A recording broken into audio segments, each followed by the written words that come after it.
ढेंकानाल जिला विश्व प्रसिद्ध महिमा गादी जोरंदारे गुरुवार नवान्न उत्सव अनुष्ठित हो जाइछि। प्रात ब्राह्म मुहूर्त 4:30 पारंपरिक भाव में अहमनिया मंडपठारे नूतन चूड़ा गुड़ कदली सेओ नड़िया अंगुर प्रभृति सुस्वादु फल छेना बुढ़िया गुजराती अलैच अदा लवंग प्रभृति मिसाई सुस्वादु प्रसाद प्रभु महिमा स्वामी को अर्पण कर 7 जन त्यागी 7टी माटीहांडी एही प्रसाद को प्रभु को अर्पण करते बालभोग होता पर सकाल 7टारू भिक्षा मंडपठारे श्रद्धालु मानक नवान्न प्रदान कर साधु सन्थ माने एकाठी होई नवान्न सेवन करथिले। ए उत्सव में बाहर राज्य ढेंकानाल समेत राज्यर विभिन्न अंचल साधु सन्थ और श्रद्धालुंक समागम देखा मिलता। बाबा नित्यानंद दास महिमा गादी आमर प्रति वर्ष ये भाद्रव मास शुक्ल पक्ष द्वितीय तिथि रे नवान्न उत्सव पालित हुए। ये पृथ्वी रे जेते सब शस्य खाद्यपेय जिनस अच्छी धानटा हूँ सबुठार बड़ खाद्य तेणु धान चाउल हेले चाउल चूड़ा ये सब प्रस्तुत हुए। तेणु से नुआ धान संपूर्ण भाव में आमर ये अंचल ब्राह्मणी कूल अंचल नुआ धान हो गले ताकू आनिकी चूड़ा कराई नवान्न प्रस्तुति हुए।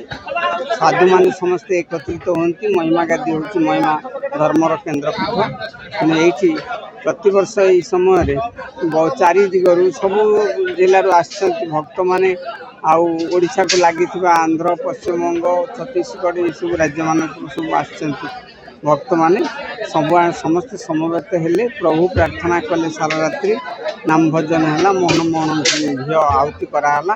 आज सकाळे बर्तमान नवान्न बालीला प्रस्तुत हो सब पिला सब बंटन कराला हजार हजार पिला तापरे बर्तमान भक्त मैंने बसिक नवान्न सब खाइबे।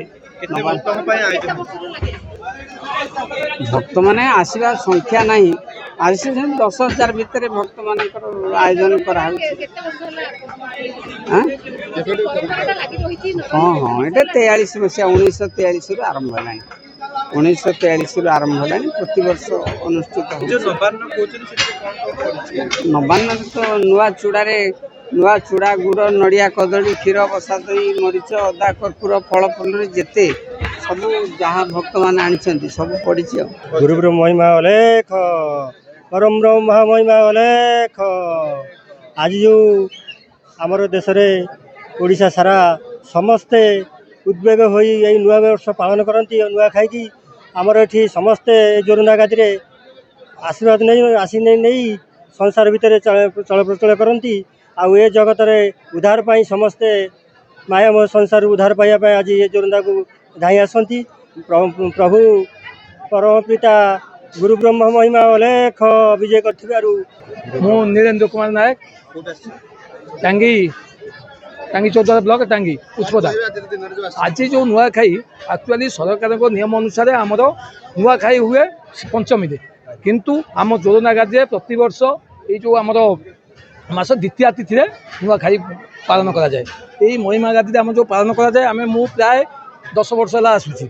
आम बापा थे भक्त आम जेज भी थे भक्त मो जेजों सागे मुझे कि ये बहुत भल लगुच बहुत लोक आसती कि नुआखाई आम बाबा मान आशीर्वाद नौ प्रसाद पाइक जाऊ। प्रसाद आम नुआ चूड़ा दही तो जमी आम सब प्रस्तुत कराए नुआ विभिन्न प्रकार फल तादे मसला सब दिखाई प्रस्तुत कराए। से चूड़ा सांगे जो गोटे खट्टा तैयारी हुए आंबुल खट्टा तादे दही फही मसला दिए से जिन आम बाहर कौटी देखा पाऊँ कि आम जदि घरे कि आम टुंगी प्रस्तुति करूँ से बोली केवे हुए महिमा गांधी से गोटे महात्म्य अच्छी। परिचय सुमति बिंधाणी बदलिया मयूरभंज जिलू ये 4-5 वर्ष